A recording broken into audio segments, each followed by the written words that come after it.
जो कौरवों के पिता थे, कौरव पता है सबको, 100 कौरव थे, उनके पिता थे वो थे धृतराष्ट्र। पांडु कौन, जो 5 पांडव के पिता थे। देखिए तो यहाँ पे पहला श्लोक किसने बोला भगवत गीता का? धृतराष्ट्र ने। किसने? धृतराष्ट्र। क्या बोलते हैं? धर्म क्षेत्रे कुरुक्षेत्रे समवेतायुयुत्सवा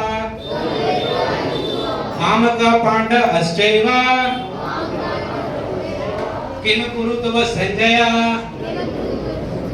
धर्म क्षेत्र कुरुक्षेत्र, यानी कि धर्म की भूमि कुरुक्षेत्र में, जहां पर महाभारत का युद्ध लड़ा जा रहा था, वो कैसी भूमि थी? धर्म की भूमि थी। धर्म क्षेत्र कुरुक्षेत्र, धर्म की भूमि कुरुक्षेत्र में युद्ध की इच्छा रखने वाले, यानी कि युद्ध की इच्छा रखने वाले एकत्रित हुए। मामका, मेरे साथ बोलिए, मामका पांडवा, यानी कि मेरे और पांडु के पुत्रों ने किम कुरुतव संजय, हाथ आगे लगाइए, बोलिए किम कुरुतव संजय, यानी कि मेरे तथा पांडु के पुत्रों ने क्या किया। कौन पूछ रहा है? धृतराष्ट्र। किससे पूछ रहा है? संजय से। संजय कौन था? ये धृतराष्ट्र का पर्सनल सेक्रेटरी था, एक तरीके से आप समझ सकते हैं, पर्सनल उसका सेवक, जो कि वहां पर हुई पिक्चर को बता रहा था कि वहां पे चल क्या है। धृतराष्ट्र को सारे के सारे आंसर वो दे रहा था, सारे के सारे उत्तर वो दे रहा था। लेकिन वो क्या पूछता है कि मेरे तथा पांडु के पुत्रों ने क्या किया। ध्यान से सुनना इसकी मीनिंग। उसने ये नहीं बोला, उसने क्या नहीं बोला कि मेरे हमारे पुत्रों ने क्या किया। उसने ये नहीं बोला। क्या पांडु जीवित था उस टाइम पे? नहीं था। ठीक है, पांडु उस टाइम पे जीवित नहीं था, तो उसने क्या बोला? हमारे नहीं बोला, उसने क्या बोला? मेरे तथा पांडु के पुत्रों ने। उसने यहीं पे तेरा मेरा शुरू कर दिया। जो धृतराष्ट्र ना, एक ही जड़ बुद्धि का आदमी था, मतलब अगर पूछे ना महाभारत का सबसे बड़ा खलनायक कौन था, तो वो धृतराष्ट्र था। वो चाहता तो वो युद्ध को रोक सकता था, क्योंकि कृष्ण स्वयं उसके पास गए थे शांति प्रस्ताव लेके कि युद्ध को रोक दो, केवल जो पांडव है 5 गांव में मान चुके हैं। लेकिन वो माना। क्या चीज रोक रही थी उसको? उसका मोह। कौन रोक रहा था? उसका मोह। किसके प्रति? उसके बेटे के प्रति। उसका बेटा कौन? दुर्योधन। दुर्योधन के प्रति जो उसका मोह था, उसका जो अटैचमेंट था, उसका जो लगाव था, वो उसको रोक रहा था। वो क्या चाहता था? जो भी शासन है, जो भी राजा है, सब कौन बने? दुर्योधन। और पांडु के बेटे को, युधिष्ठिर को, अर्जुन को, भीम को कुछ भी ना मिले। उसका ये कंसर्न था, वो ये चाहता था। लेकिन उसका जो मोह था, उसी क्या बना? उसके विनाश का कारण बना। एकदम ही मतलब वो चाहता तो अपने बेटे को समझाता, हर चीज करता, लेकिन उसने नहीं करा। वो भी मोह में फंसा रह गया। तेरा मेरा वहीं से उसने शुरू कर रखा था। ये तेरा मेरा जो चीज होती है ना, अनादिकाल से चलती आ रही है, और यही विनाश का कारण बनती है। ये मैं नहीं समझा, कहाँ लिखा है? भगवत गीता। भगवत गीता ये बात समझा रही है कि तेरा मेरा जो करता है उसका क्या हो जाता है? कल्याण। समझने वाली बात है हमारे लिए शुरू से। और एक चीज और समझना इससे, वो मोह तो था, लेकिन भगवत गीता बहुत ही पवित्र ग्रंथ है, मानते नहीं मानते, जो उसको पढ़ ले सर्व सिद्धि उसको मिलेगी नहीं मिलेगी। लेकिन भगवत गीता की शुरुआत कौन कर रहा है? धृतराष्ट्र, जो कि बड़ा ही नेगेटिव आदमी है कि नहीं है? बड़ा ही मतलब एकदम नकारात्मक सोच का आदमी, जड़ बुद्धि टाइप का आदमी है।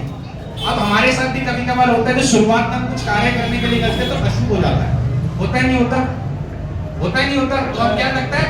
डर लगने लगता है यार, पहली बार अशुभ हो गया, बाकी के कार्य भी सो गए। अरे भाई, सोचने वाली बात है कि भगवत गीता की शुरुआत ही गलत आदमी कर रहा है, लेकिन बाकी के जितने भी श्लोक है वो 3 लोगों में है केवल, संजय, कृष्ण और अर्जुन। तो कभी भी अगर आपके साथ में ऐसा कुछ होता है, आप कुछ कार्य करने निकलते हो और शुरुआत में गलत हो जाए, तो घबराने वाली बात नहीं है। भगवत गीता में भी पहली जो शुरुआत हुई है गलत बात में से हुई है, दोबारा नहीं कर रहा। लेकिन अब पहले हो गया ना गलत, अब आगे सोचो कि अब आगे कुछ गलत नहीं होगा। क्या सोचना आगे? आगे गलत नहीं होगा, सोचने वाली बात है। भगवत गीता की शुरुआत गलत आदमी से हो रही है, ठीक है?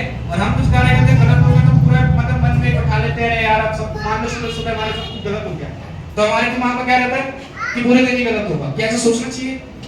नहीं सोचना चाहिए।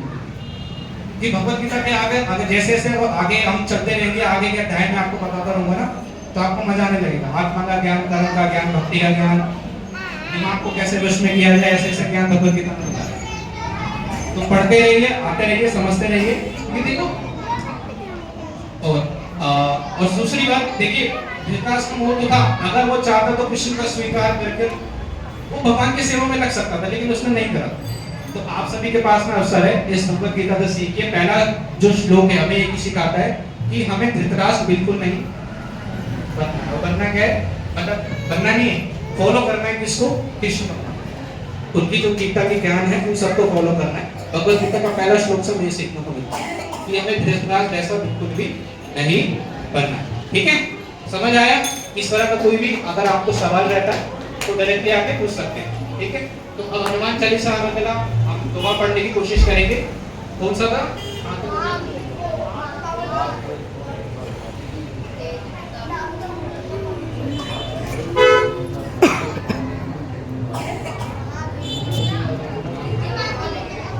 महावीर विक्रम बजरंगी।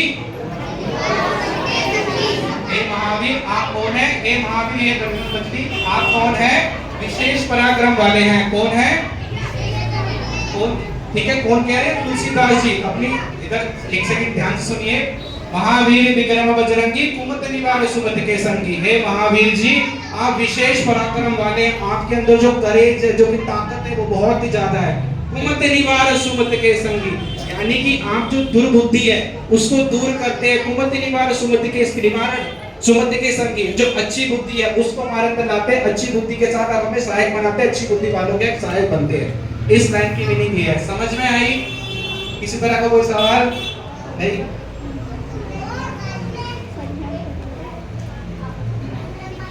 ठीक है, तो इसी तरीके से आप आइए, साधु संग करिए, सीखते रहिए, लोगों को सिखाते रहिए, अपने साथ लोगों को लाते रहिए, भगवान की सेवा करते रहिए। जिस रूप में भी आप करना चाहें कर सकते हैं।